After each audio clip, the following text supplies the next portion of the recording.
Good afternoon, everyone. It's Kirsten here for a Thursday Spa Business Break. And this month I am talking about how to position and nurture yourself as a subject matter expert, because the fact of the matter is that many of you are struggling to attract your ideal client. And if you have been in the Spa Business Mastery group, or you watched the last couple of Facebook Lives, but the whole point here is if you want to attract your ideal client, you really need to give them a reason why they should be booking with you in the first place. So most of us in the spa industry, as far as being a subject matter expert, this shows up as being a blogger or vlogging. This is what I'm doing right now, is I'm using video as a way to share my expertise. And so what I find in the spa industry is a lot of owners or estheticians aren't really wanting to dig into to developing their skills as a subject matter expert. But yet they still want those ideal clients. So I'm here to share with you this month that if you're wanting more of those clients that trust you to and to purchase those more advanced skin treatments, that maybe they're higher ticket items, then you need to be able to position yourself in your marketing as a subject matter expert, somebody that they can absolutely trust.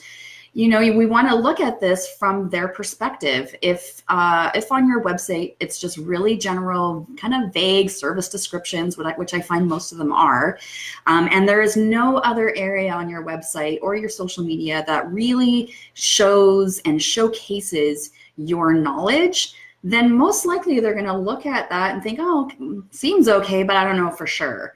And when they go to another website, perhaps it's your competitors, and that person or that business has a blog or a vlog or consistent IGTVs that is always making sure that they're heavy on education and really showcasing their skills and expertise, then a consumer is more likely to go to that place to book an appointment, because it's very, very, very clear that they seem to know what they're talking about. All right. So this for today, I want to talk about how to nurture yourself as a subject matter expert, because quite frankly, I totally get getting on video, being public, or writing a blog, an article can be really scary. It can be really hard on our inner critic. The inner critic just sits on our shoulder and says, who are you to do this? And so we need to make sure that we understand what we're doing here with being a subject matter expert, why we're doing it, and then creating habits that nurture it, so that we're not just writing blogs or doing Facebook Lives or IGTV and putting all that time and energy into it, and then kind of nothing happens as far as bookings and sales. So let's talk about what exactly is a subject matter expert. Well, a subject matter expert is somebody that does a deep dive into a specific subject. Now, this is for you guys that are niching, particularly for those of you that are niched in skin therapy. This is a perfect area for you to dive into.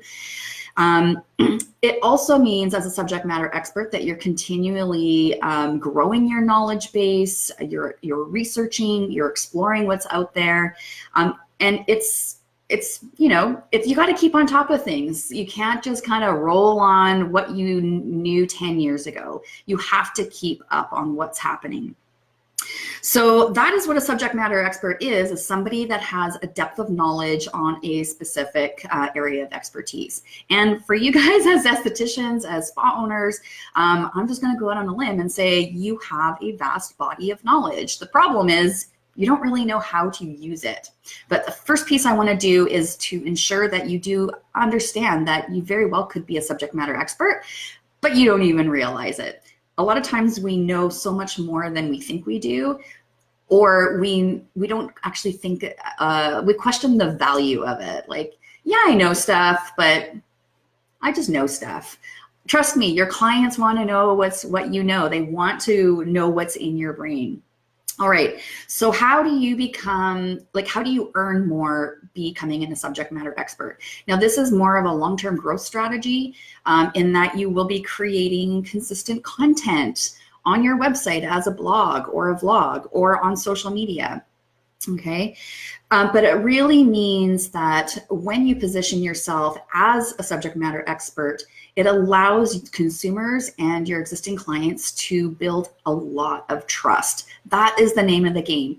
We hear over and over again in consumer reports that what they're looking for are businesses and companies that they can trust. However, if in your marketing, you're really not showing your expertise, how do they know they can trust you? That's the piece here. That's the clincher.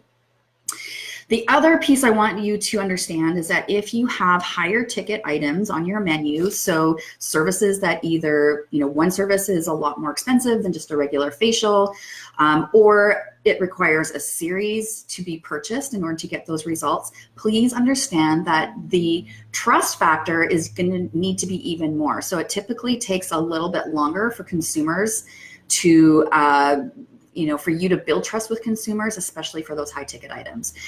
Now, for myself and my business, this shows up as a coach and a consultant and a marketing agency, that I often find that people who come to me at discovery calls have actually been following me for up to a year, sometimes even more, before they're actually ready to reach out. But it's because I know that what I offer is much more of a high ticket item than just like having a $60 pedicure. Much more time to develop trust within consumers that are watching me. The same goes for you. The same goes for any business. All right. Now, the other little note I want to make here is that when you are positioning yourself as a subject matter expert, before you do anything, you have to be really, really clear on who your ideal client is. So this is where a lot of you get bogged down, is this ideal client kind of demographic or psychographic. Psychographic is behaviors. And what we're looking for at this stage is to make sure that you know who you're writing to or who you're talking to. So if you guys are spa owners, if I start talking about, if I start talking about a topic that isn't ownership or aesthetics, you're probably going to be like, man, that's okay. I'll pass. So you want to be very, very clear on who your ideal client is so that you know who you need to be talking to. Take that one little step further. The reason why you need to know who you're talking to is because you need to know their pain points in order to be able to write valuable content. Because the valuable content equals content that they can use and will make their life better. All right. So you have to be super clear on who your ideal client is. Otherwise, you're just going to be writing very vague general blog posts or doing Facebook Lives that nobody really is that interested in. Okay. The next point is to make sure that you keep current as a subject matter expert. So the easiest way to do this, of course, there's always going to be conferences that you go to. Those need to be planned out a little bit more financially and time-wise. But what you can do on the daily or the weekly is to subscribe to e-newsletters of publications that you trust. So these are going to be publications for you, dear spa owner, that are most likely they're not really meant for the consumer. They're meant more for you, the knowledge, subject knowledge expert, okay? So they're usually going to be a higher level of publications. Maybe they are medical journals that you're looking at. And so by having a consistent flow of information coming to you and that you're consuming it, make sure you're consuming it, allows you to keep up on what's happening on that topic area, okay? The other thing you want to do is not only subscribe to their newsletters, but also follow them on social media. And the other thing you might want to do as far as keeping current is just keeping an eye on your competitors and what they are doing in terms of blogging, vlogging, positioning themselves as a subject matter expert. A lot of times you can see like, wow, there's actually a really great space for me to be here as far as a blog, because nobody in my area is doing it. Heads up, most spas are not blogging. This is a huge area of opportunity. Okay, now the next piece is that you really just need to decide how you're going to communicate your expertise. I've already talked about it, lots. Blogging, so that's the written form, on your website, on a blog roll, vlogging, which is what we're doing here. Now, what I do with my Facebook Live is I repurpose it.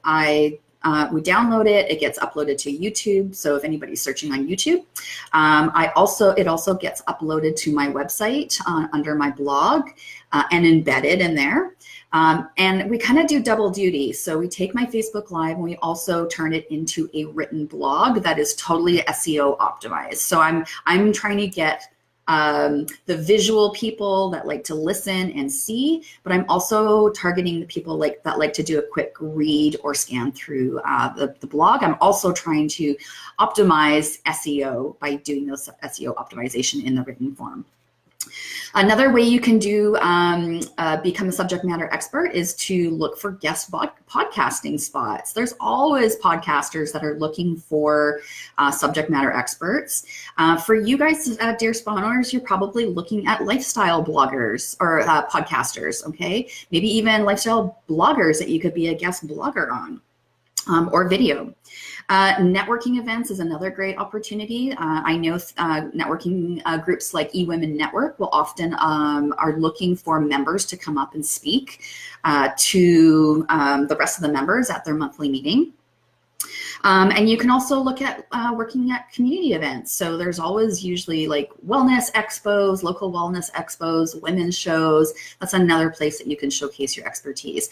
But what I want to say here is that I encourage you to do something more consistent than just doing the networking events or the community events or even the guest podcasting or guest blogging.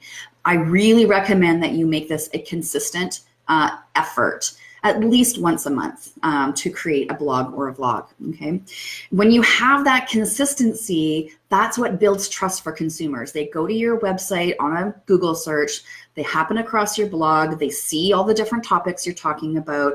Now, if you're inconsistent, like if they look at the date and the last time you posted a blog was like July of 2017, they might be wondering how up to date you are on the rest of your business and the rest of the services.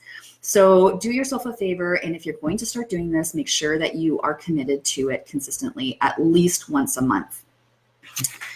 Okay, now the big kicker here, time management.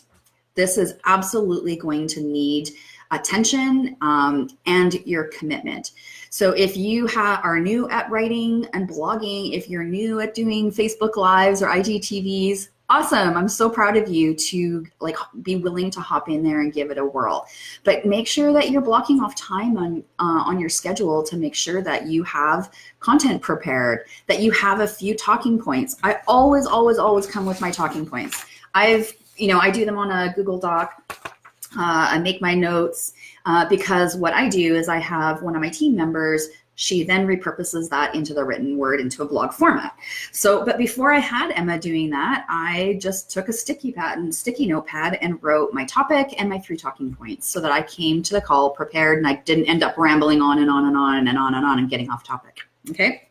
So time management is going to be key here. And the clincher is, when you are trying to up-level in your business, trying to improve things in your business, sales, systems, processes, team members, and you've heard me say this before, I'm going to flog a dead horse and say it again. What got you, the habits that got you here will not be the same habits that get you to this next level. So you need to required of you. Now, it just might mean that you need to prioritize your tasks on your admin days or prioritize what you're doing on your regular work days. If you're still in the treatment room as a spa owner and you have a team, time to start reprioritizing, especially if you're wanting to start creating blogs or vlogs. You need some time to get in there. Now, a lot of you don't like writing, don't feel like you're a good writer, but do yourself a favor and don't expect perfection right out of the gate. I always, typically when I'm writing my own blogs or even doing recorded video, I haven't done that for a long time, but I would always make sure that that I have made the time, I have written down my notes, and I've practiced, because the thing is that I know when I'm writing, I need more than just one sitting to get my writing done. My first sit down is what I like to call my SFD, my shitty first draft. That I've taken that from Brene Brown. So the first draft is always the SFD. I walk away from it. I come back to it at another day with fresh eyes. Then I edit that. And then I come back on the third day and do my final editing. If I tried to do all my writing in one day and like really smooth, great adjectives, all my SEO in there, not going to happen. And then I would get really ticked off at myself and think I just wasn't good at it. That's not the case. It's just a matter of knowing how to work when you're writing. Okay, the last piece of nugget here I want to share with you when you are getting started with to position yourself as a subject matter expert is to just have patience with yourself. You're not going to be great at it getting started. Oh my gosh, when I look back at the lives that I was doing 5 years ago, oh my God, they're kind of cringeworthy. But I kept showing up every single day because I knew in my heart that I had something important and valuable to say to spa owners. And that was much stronger than my fear of being judged. It's this inner knowing that you are here to bigger things, but it's not about you. Okay. So if you are like, oh my gosh, and feeling, oh my gosh, I can't write anything, I'm a horrible writer. You might be, that's okay, but just get started. And honestly, there are tools out there to help you write better. I used to use Grammarly.com. That really helped to improve my writing. It's a paid service, but very, very worth it. So yeah, just be patient with yourself, okay? What really matters is that you're showing up consistently. And for consumers, that's what matters too. It doesn't matter if it's perfect. It matters that you're showing up consistently and you're providing value and you're providing knowledge. That is the key pieces of it. Because when it comes right down to it, consistency to consumers means that you can be counted on. So when you pair up your knowledge with consistency, that absolutely builds a huge amount of trust. That is how you attract more people and more of your ideal client into your business. All right, so if you are blogging or vlogging or creating content in any ways, I would love to cheer you on. We all want to cheer you on because we all know how what a big step that is for a lot of you. So pop in your blog roll into the comments here, or if you're like, oh, I kind of think I want to, but I have some concerns, pop your concerns in here as well, and maybe I can help walk you through things. All right, thanks for showing up at today's Facebook Live. If you're on a replay, let me know if you're on the replay. I know a lot of you are very busy Thursday, Friday, Saturday, so most of you catch the replays. Anyways, that's it for it is a long weekend coming up here in Canada. On Monday, it's Family Day. I think in the States, it's President's Day for you. So I'm taking tomorrow off and the weekend, possibly doing a little camping. I know it's February and it's still kind of cold, but that's what big fires are and little trailers are for. All right, have a great weekend and we'll see you next Thursday for another Thursday Spa Business Break. See you then.